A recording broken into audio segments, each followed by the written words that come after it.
नमस्कार, ये आकाशवाणी चंडीगढ़ है। अब आप सुकीर्ति से प्रादेशिक समाचार सुनिए। सूचना और प्रसारण मंत्री अश्विनी वैष्णव ने कहा है कि प्रधानमंत्री नरेंद्र मोदी ने जीएसटी सुधारों के जरिए मध्यम वर्गीय परिवारों को बड़ी राहत और एक बहुमूल्य उपहार दिया है। श्री वैष्णव ने आज नई दिल्ली में कहा कि नई पीढ़ी के जीएसटी सुधारों से देश की सकल घरेलू उत्पाद में लगभग 20 लाख करोड़ रुपए का इजाफा होने की उम्मीद है।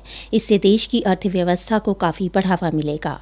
जीएसटी के रिफॉर्म से देश के आर्थिक उन्नति में भी बहुत बड़ा एक लाभ मिलेगा। अगर हम प्योर इकोनॉमिक्स के पॉइंट ऑफ व्यू से बात करें, हमारी देश की जीडीपी है करीब 330 लाख करोड़ की अभी। इसमें से करीब 202 लाख करोड़ हमारा कंजम्पशन है। 202 लाख करोड़ जो कंजम्पशन है, ये अगर जीएसटी के इस छूट के बाद में अगर 10% भी बढ़ता है तो 20 लाख करोड़ की एक्स्ट्रा जीडीपी देश में आती है। तो ये अपने आप में बहुत महत्वपूर्ण है, बिकॉज प्रोडक्शन जब बढ़ता है तो स्वाभाविक है कि उसका रोजगार का इम्पैक्ट आता है। स्वाभाविक है कि बहुत सारी जो जितनी हमारी आर्थिक गतिविधियां हैं वो सब बढ़ने लगती है। नई जीएसटी दरें इस महीने की 22 तारीख से लागू होंगी। प्रधानमंत्री नरेंद्र मोदी ने इस वर्ष स्वतंत्रता दिवस पर लाल किले की प्राचीर से दीपावली तक वस्तु और सेवा कर यानी जीएसटी में सुधार की घोषणा की थी। आम आदमी के हितों को देखते हुए जीएसटी परिषद ने इस महीने की 3 तारीख को ही जीएसटी दरों को युक्ति संगत बनाने की मंजूरी दे दी है। परिषद ने जीएसटी के 4 स्लैब को कम कर अब सिर्फ 5 और 18% का स्लैब रखने की मंजूरी दी है।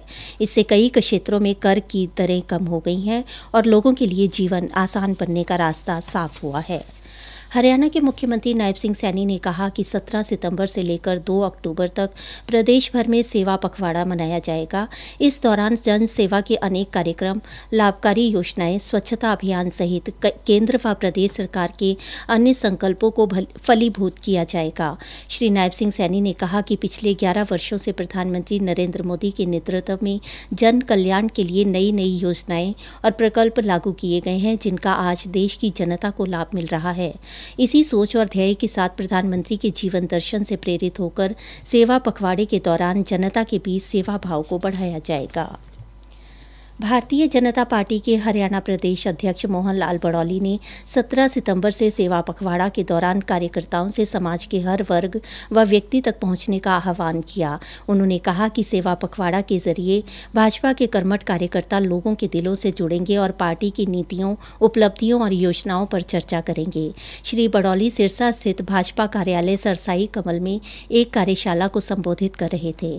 श्री बड़ौली ने कहा कि भाजपा का लक्ष्य सरकार की कल्याणकारी योजनाओं को समाज के अंतिम व्यक्ति तक पहुंचाना है। इस दौरान भाजपा के कार्यकर्ता लोगों को मोदी और नायब सरकार की योजनाओं से जोड़ने का माध्यम भी बनेंगे, ताकि गरीब, किसान, महिलाएं, युवाओं को योजनाओं का लाभ मिल सके। बीजेपी प्रदेश अध्यक्ष ने कहा कि सेवा पखवाड़ा के दौरान रक्तदान और स्वच्छता अभियान जैसे कार्यक्रमों के माध्यम से पार्टी लोगों तक पहुंचेगी। श्री बड़ौली ने कहा कि 21 सितंबर को युवा मैराथन होगी, जिसमें युवाओं को नशा से बचने का संदेश दिया जाएगा। पर्यावरण की दृष्टि से एक पेड़ मां के नाम अभियान के तहत पौधारोपण कार्यक्रम भी चलेगा। 2 अक्टूबर को शहीद स्मारक, धार्मिक स्थल, सार्वजनिक स्थलों, तालाबों, सरकारी अस्पतालों में कार्यकर्ता सफाई अभियान के तहत सफाई करेंगे।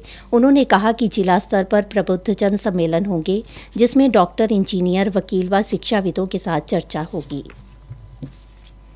हरियाणा राज्य सतर्कता एवं भ्रष्टाचार निरोधक ब्यूरो एसीबी ने हरियाणा शहरी विकास प्राधिकरण फरीदाबाद के कनिष्ठ अभियंता नरेश कुमार को रिश्वत लेते हुए रंगे हाथ गिरफ्तार किया है।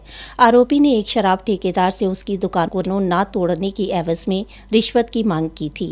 फरीदाबाद में एसीबी के अधीक्षक अनिल यादव ने बताया, एंटी करप्शन ब्यूरो फरीदाबाद की टीम ने एचएसवीपी के जेई नरेश कुमार को 1.5 लाख रुपए रिश्वत लेते हुए रंगे हाथों गिरफ्तार किया है। ये रिश्वत वो एक शराब के ठेकेदार के 2 ठेके जो कि कुछ ग्रीन बेल्ट में है, उनको ना तोड़ने की एवज में 5 लाख रुपए रिश्वत की डिमांड की थी। कुछ पैसे पहले भी ले चुका था और आज 1.5 लाख रुपए लेते हुए एसीबी की टीम ने रंगे हाथों गिरफ्तार किया है। प्रादेशिक समाचार समाप्त हुए। अंधेरा ये मिटे कैसे, कब तक लड़खड़ाएंगे, इन आंखों में बस एक ही ख्वाब, क्या हम ये दुनिया देख पाएंगे? दुनिया में हर चीज की एक कीमत होती है, पर ये आंखें कभी भी खरीदी या बेची नहीं जाती। इसीलिए नेत्रदान मानवता के लिए एक अमूल्य वरदान है। अंधेरे को कर रोशन, कोरे कागज में रंग भर दे, मेरे बाद मेरी आंखें।